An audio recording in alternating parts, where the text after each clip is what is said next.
Hello everyone, welcome to trending with Ayesha. आजकल एक raise चला हुआ है, हर कोई जो है उसको बहुत शौक से देख रहा है ड्रामे को। मेरे पास तुम हो। मैंने भी हुमायूं सईद साहब का इंटरव्यू किया था ड्रामे के बारे में ही, तो उसको भी आपको मैं शेयर करूंगी, लिंक जरूर देखिएगा। तो आज हम बात करेंगे कि अब तक इस ड्रामे के कैरेक्टर्स और इसके प्लॉट में क्या चीज हो रही है और क्या इंटरेस्टिंग है, कहाँ शॉर्टफॉल्स हैं और आगे क्या होगा, तो उसको थोड़ा प्रिडिक्ट करते हैं। तो चलें देखते हैं मेरे पास तुम हो में क्या हो रहा है और नेक्स्ट क्या होना है।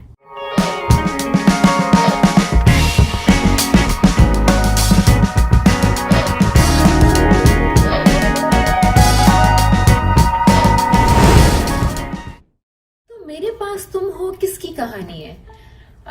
तीन मेन कैरेक्टर्स हैं इसमें, दानिश, शाहवार एंड जो उनकी बेगम है माविश। दानिश की कहानी अगर देखा जाए तो ये दानिश की कहानी लग रही है, क्योंकि सबसे ज्यादा डायलॉग्स, सबसे ज्यादा सीन, सबसे ज्यादा रोल, सबसे ज्यादा जो एक पोर्ट्रे किया गया है जिस कैरेक्टर को, वो दानिश का है। दानिश जो है वो एक बहुत ही ज्यादा लविंग हस्बैंड दिखाए गए हैं। कुछ चीजें जो हैं उनकी पर्सनालिटी में वो हमने देखी कि सामने आई पिछली एपिसोड्स में। तो पैसों की कमी है, नौकरी करते हैं, 9 to 5 काम करते हैं और बच्चे से, बीवी से बहुत प्यार है और कोशिश ये करता है कि हर चीज जो है वो कर सके जिससे उसकी फैमिली, स्पेशली बेगम जो है वो जो है खुश हो। बेगम का जो कैरेक्टर है, जो आयजा खान ने प्ले किया है माविश का, मेरा जो सबसे बड़ा एक इस पे ऑब्जेक्शन है वो ये है कि उसकी कोई डायलॉग्स ही नहीं है। वो इतना कम बोलती है, वो 1-2 सेंटेंसेस में बात खत्म हो जाती है, या फिर सिर्फ एक सवाल पूछती है हाँ ना में, या ऐसे क्यों या वैसे क्यों करके। मतलब उसके डायलॉग्स नहीं है। और जो शायद मुझे सीन्स या जो सिचुएशन के हिसाब से हमें सीन्स चाहिए होते हैं, जो हमारा दिल करता है कि अब ये इस रोल में है तो इसको ये कहना चाहिए, ये एक्सप्लेन करना चाहिए, या एक स्टोरी को आगे लेके जाना चाहिए, वो हमें नजर नहीं आते। तो मुझे लगता है कि उसके हिस्से में जो डायलॉग्स आए हैं वो बहुत कम है।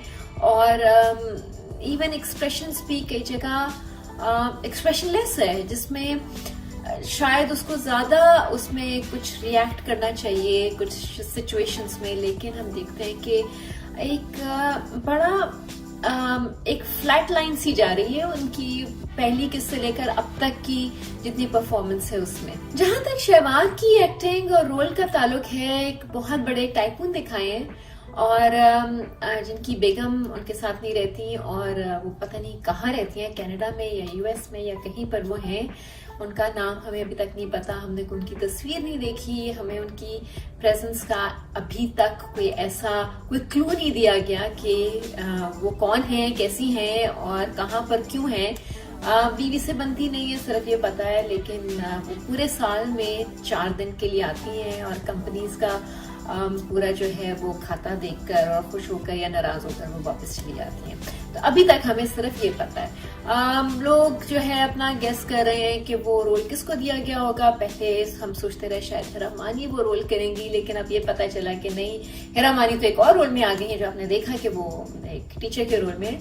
तो अब बेगम का रोल कौन करेगा? तो उसमें जो है कुबरा खान के ऊपर बहुत ज्यादा जो है बेटिंग हो रही है कि शायद वो होंगी। तो देखते हैं कि अभी अगली किस्तों में वो रिवील होगा कैरेक्टर। जहां तक शाहवार का ताल्लुक है, वो उनके जो डायलॉग्स हैं वो बहुत सजेस्टिव हैं। हर चीज में बहुत एक लोडेड, बहुत फिलोसॉफिकल किस्म की बात की जाती है। या थोड़ी सी आप कहते हैं कि थोड़ा ब्रेक दें, कुछ थोड़ा सा लाइट भी होना चाहिए। और लेकिन शायद उनका कैरेक्टर ही ऐसा है कि उनकी हर बात के काफी 2-3 मतलब होते हैं। तो जिसमें उन्होंने बातों में ही जो है माविश को थोड़ा अपनी तरफ अट्रैक्ट किया, तो कुछ उनका कैरेक्टर ऐसा है। तो अब आगे देखते हैं कि शाहवार जो है वो कैसे जो है इस चीज को सारे को हैंडल करेंगे। जो एक बहुत बड़ी कमी महसूस हो रही है मुझे इस ड्रामे में ओवरऑल, वो ये कि कोई फैमिली नहीं दिखाई गई किसी भी कैरेक्टर की। एक शुरू में एक दोस्त आई थी जो बस शॉपिंग ट्रिप्स में जाया करती थी इनके साथ, और जाकर माविश के साथ जाकर ज्वेलरी और कपड़े खरीदती थी, और जिसकी वजह से माविश जो है वो इंट्रोड्यूस हुई शावार को भी। लेकिन उसके अलावा अगर आप देखें तो कोई माँ बाप बहन भाई नाना नानी कुछ भी नहीं है। हालांकि ये स्टोरी ऐसी है कि जिसके अंदर एक बच्चा इन्वॉल्व है, उस बच्चे के कोई रिश्तेदार, कोई उसके दोस्त, कोई और फैमिली सपोर्ट सिस्टम किसी का तो हो, बीवी का हो, मियाँ का हो, या चलो जो है वो उनका शाहवार साहब कोई दिखा दे, आगे पीछे कोई हो, कोई भी नहीं है। ये एक इतना बड़ा डिफरेंस है जो मैं टर्किश ड्रामों में जब कंपेयर थोड़ा बहुत करती हूँ तो हम देखते हैं कि पूरे के पूरे खानदान चल रहे होते हैं टर्किश ड्रामास में। जैसे अभी सुनहरी तितलियां आप लोग जानते हैं कि उसकी मैंने नाज़ली की डबिंग की, तो मतलब इतनी फैमिली मेंबर्स हैं, एक मेन प्लॉट चल रहा है जो एक नाज़ली का सवाश का कैरेक्टर है, और वो एक कहानी चल रही है। लेकिन वो कहानी जो है वो ही सब कुछ नहीं है उस ड्रामे का। उसमें एक वो मेन प्लॉट है, लेकिन उसके सब प्लॉट्स भी हैं, जिसके अंदर उसकी बहन की स्टोरी भी है, और एक माँ की, और उसके जो है वो हस्बैंड की कहानी एक और चल रही है। फिर तो मतलब 2-3 लेयर्स हैं टर्किश ड्रामास में। इसमें अगर हम देखें तो कोई रिश्तेदार नहीं है, कोई सपोर्ट सिस्टम नहीं है, कोई इंटरफेरेंस, कोई एडवाइस, कुछ भी नहीं है। आपको थोड़ी देर के बाद कुछ किस्तों में एक मतीन साहब नजर आते हैं कि जो अब तो खैर वो भी फौत हो गए। तो ऐसा कुछ नहीं है। एक सब प्लॉट होना बहुत जरूरी होता है किसी भी स्क्रिप्ट के लिए, ताकि थोड़ा रिलीफ मिलती है मेन प्लॉट से आपको, और एक और कहानी पैरेलल चल रही होती है जो कि बहुत जो है डीपली उसके साथ कनेक्टेड होती है मेन प्लॉट के साथ। लेकिन कोई और शक्लें, कोई दूसरा सीन में कोई और चीज हो, सीन टू सीन अगर आप हर सीन में दानिश को देख रहे हैं और दानिश की फिलोसॉफिकल बातें सुन रहे हैं और उनका रोना धोना देख रहे हैं, तो एक पॉइंट आता है आप कहते हैं यार मतलब बस कर दें, किसी और की शक्ल किसी और को भी दिखा दें। बीच में काफी अरसा तो ये जो है वो माविश गायब ही रही है, वो तो यूरोप की ट्रिप पे थी। उस पे भी चलो कोई ऐसी चीज पीछे ग्रीन स्क्रीन लगाकर हमें दिखा दें कि वो मतलब बच्चे को याद करे, इतना महीना उसको ख्याल नहीं आया, घर से जाते हुए तो उसने पूछा नहीं, लेकिन उसके बाद क्या उसने उससे कांटेक्ट करने की कोशिश की। और ये कैसे हो सकता है, क्योंकि जितना हमें याद है जो शुरू की 1-2 किस्तों में हमने देखा, लविंग मदर थी, बच्चे को साथ रखती थी, खिलाती पिलाती प्यार करती थी। तो ये कैसे हो सकता है कि वो एकदम से न जाते हुए मिली और फिर जाकर बिल्कुल भूल गई। एनीवेज, तो ये जो है कहानी के अंदर लेयर्स नहीं है, और जिनकी जरूरत होती है किसी भी एक स्टोरी, किसी भी ड्रामे के लिए। हिरा मानी की एंट्री हुई है स्टोरी के अंदर। आपने देखा कि एक टीचर के रोल में अगेन 2-3 बाउंड्रियां मार दी, जिसमें एक तो उनको टीचर को साड़ी पहना दी। कौन से स्कूल में मुझे तो नहीं याद कि मैंने पाकिस्तान में किसी स्कूल में टीचर को मलमल की साड़ी पहने इस तरह तैयार होकर प्रिंसिपल के ऑफिस में आते देखा हो। दूसरा ये कि मुझे नहीं लगता कि दानिश को ये लड़की जो है आगे जाकर पसंद आएगी या इनके बीच में कोई अंडरस्टैंडिंग होगी, क्योंकि जैसे आपको याद हो पहली या दूसरी किस्त में वो साड़ी के ब्लाउज के ऊपर इशू हुआ था कि ये ना नजर आए, वो ना हो और ऐसा ना हो। तो इनका तो पेट नजर आ रहा था इस सीन में जिसमें ये प्रिंसिपल के ऑफिस में आई थी, तो इनका तो ब्लाउज चेंज होगा ही होगा। इसके अलावा जो है रोना धोना हिरा मानी का वैसे तो बहुत अच्छा रोती है। तो मुझे ऐसे लगा कि जैसे शायद राइटर ने सोचा कि यार मैंने इस ड्रामे में आदमी को बहुत ज्यादा अभी तक रुलाया, तो उसको थोड़ा बैलेंस करने के लिए एक लड़की की एंट्री की जाए और उसको भी रुलाया जाए, ताकि थोड़ा सा जो है ना कोई और भी रोए। मतलब एक खाली आदमी कितनी देर रो सकता है। तो मतीन साहब की हमें बाद में पता चला कि वो बेटी निकल आई है, और वो फिर मतीन साहब को जब फौत कर दिया तो उन्होंने रोना धोना शुरू किया, जिससे थोड़ा सा न्यूट्रलाइज हो गया, बैलेंस हो गया थोड़ा सा इसके जो सैडनेस में और रोने धोने में था। उसके अलावा अगर अब हम जाएं उस सीन की तरफ जो माविश और शाहबाज का है, जो वापस अब अपने एक्सटेंडेड हनीमून से आए हैं, तो हमें ये पता चला है कि भाई वो अब शादी करना चाहती हैं।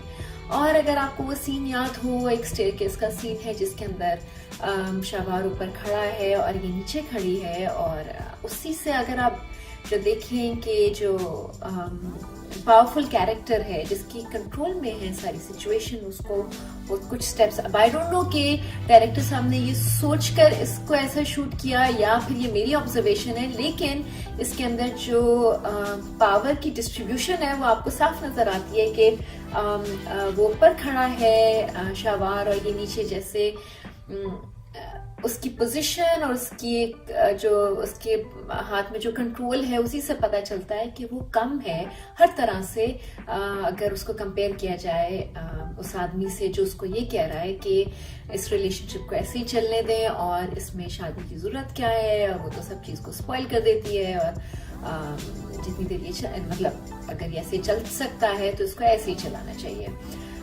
जिसमें हम देख रहे हैं कि थोड़ा डिलेड रिएक्शन है उनका माविश का। उसको काफी अरसे के बाद ये ख्याल आया कि हमें अब शादी कर लेनी चाहिए। तो ये एक ऐसी सिचुएशन है कि जिसको आप देखते हैं कि आगे वो कैसे प्ले आउट होती है। दूसरी चीज जो है वो मैं यही सोचती रही कि इस पूरे घर में बेगम की कोई तस्वीर नहीं है, बेगम को अब तक पता कैसे नहीं चला। तो इनके घर में एक जो उसका शाहवार का एक क्या बटलर कहना चाहिए, क्या जो प्राइवेट के काम करते हैं, मैनेजर, हाउस मैनेजर हैं, जो उनको 6:30 वेकअप कॉल, रिमेंबर उन्होंने उनको एयरपोर्ट के लिए उठाया था फोन करके। तो वो जो साहब हैं उन्होंने अब तक बेगम को क्यों नहीं बता दिया कि एक खातून इस घर में आ चुकी हैं जो कि इनके साथ रह रही है और अब यूरोप की ट्रिप पे भी होकर आई हैं। तो ये बात अभी तक बेगम को कैसे पता नहीं चली। खैर, इसको भी देखते हैं कि अब आगे कितनी देर में उनकी एंट्री होती है। इसके अलावा जो एक बहुत ही इंटरेस्टिंग चीज है और जिसका मुझे शिद्दत से इंतजार है, और मैं बाकी किस्तें जो हैं स्टोरी को तो देखूंगी, लेकिन सबसे ज्यादा मुझे इस चीज की एक्साइटमेंट हो रही है वो ये कि अब जो है दानिश वो अपने अपार्टमेंट को बेचना चाह रहा है और वो बिजनेस करना चाह रहा है और बहुत अमीर आदमी बनना चाह रहा है। बहुत अच्छा आइडिया है, लेकिन ये कैसे होगा? तो अगर आपको याद हो मतीन साहब को जब उन्होंने अपने अपार्टमेंट की वैल्यू का बताया था, तब वो कोई हमें 70 या 80 लाख रुपए की उनको ऑफर थी अपार्टमेंट को खरीदने की। तो अगर वो 80 लाख का अपार्टमेंट बिकता है तो मैं रियली ये देखना चाह रही हूँ कि अगली कुछ किस्तों में ये करोड़पति कैसे बनेंगे। तो ये 80 या 90 लाख का जितने का भी अपार्टमेंट बिकेगा उससे 25 करोड़ कैसे बनेंगे। तो ये फॉर्मूला देखने का मुझे काफी शौक हो रहा है। आप भी देखते रहें, क्या पता कोई जबरदस्त आइडिया हमें मिलने वाला है कि 80 लाख को 25 करोड़ कैसे करना है। तो ये देखते हैं कि कौन सा बिजनेस ऐसा है जिसमें इतना जबरदस्त रिटर्न है।